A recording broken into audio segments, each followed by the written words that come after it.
It's time for the Daily Stand Up Podcast presented by AgileDad with your host, Lee Henson. Without any further ado, let's get started.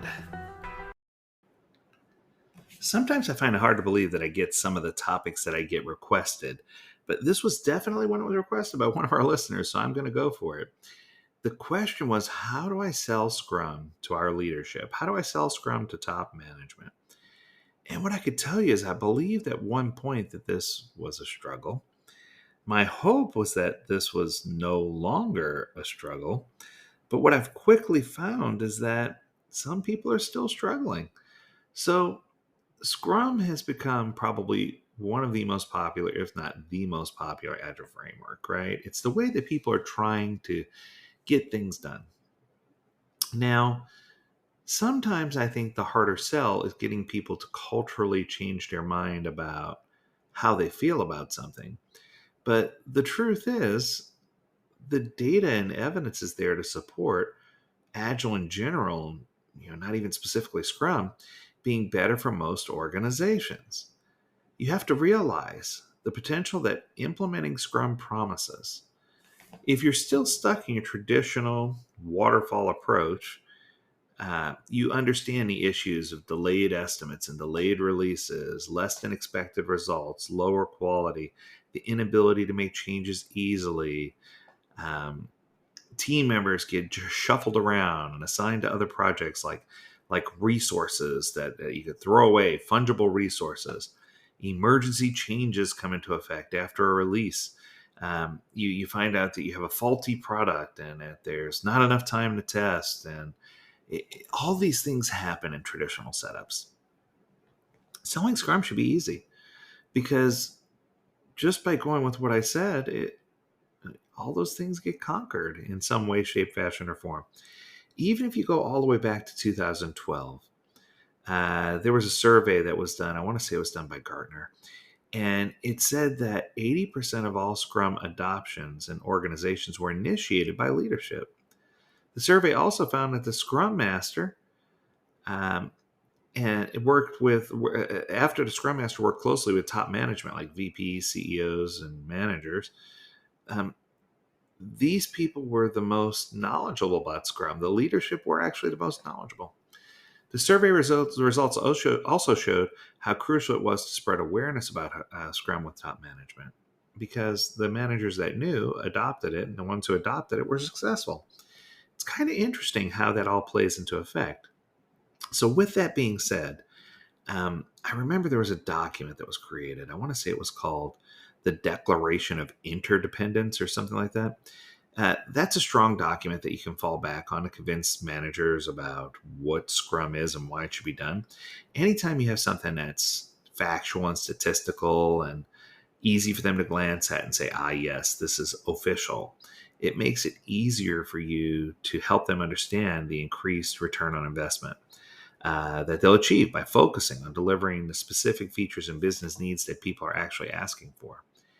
If you're consistently focused on outcome and impact and delivering results that are beneficial for the key stakeholders or for the individual users, it's going to help boost the project's validity and credibility, which will in turn make leaders in business more receptive to the framework that you're recommending. And it'll help with ownership at the ground level.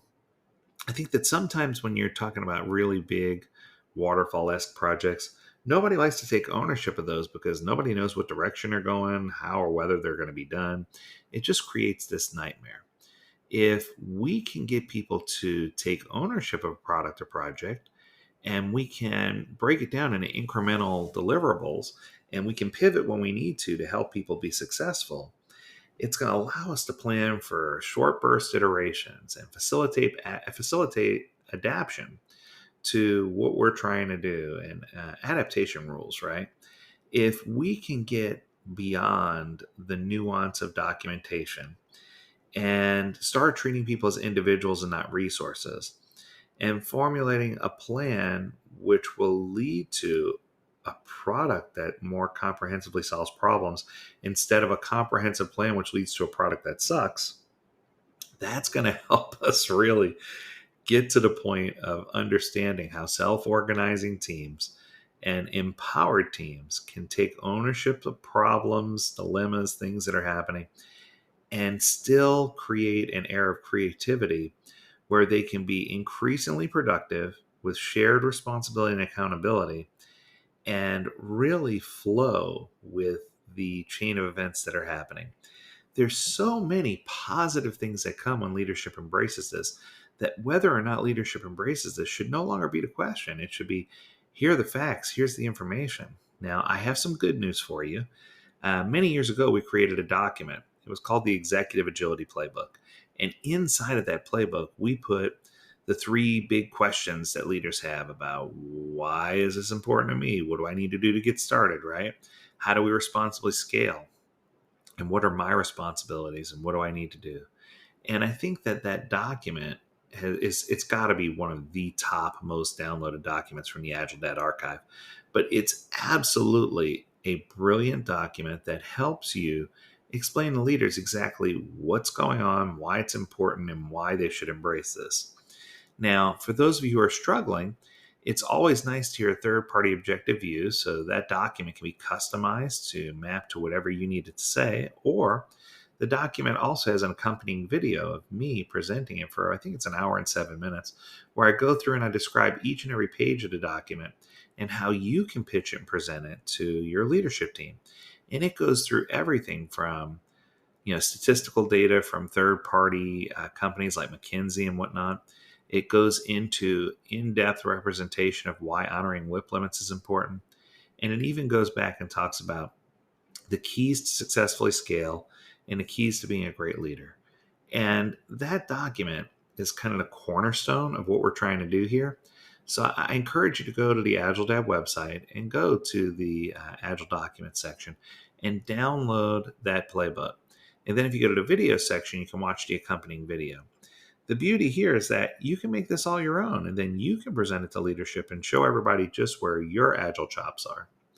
All right, that's going to do it. I hope that you enjoyed this presentation of this episode regarding being in a situation where you can lead leaders. If you are looking to lead leaders, we offer training, coaching, and consulting to help people do that. If you have an episode you want to talk about or a topic you want to talk about, feel free to reach out to us, learn more at agiledad.com. We would love to hear from you. And as always, we encourage you to stay healthy, stay well, and stay agile, my friends. Until next time, do take care.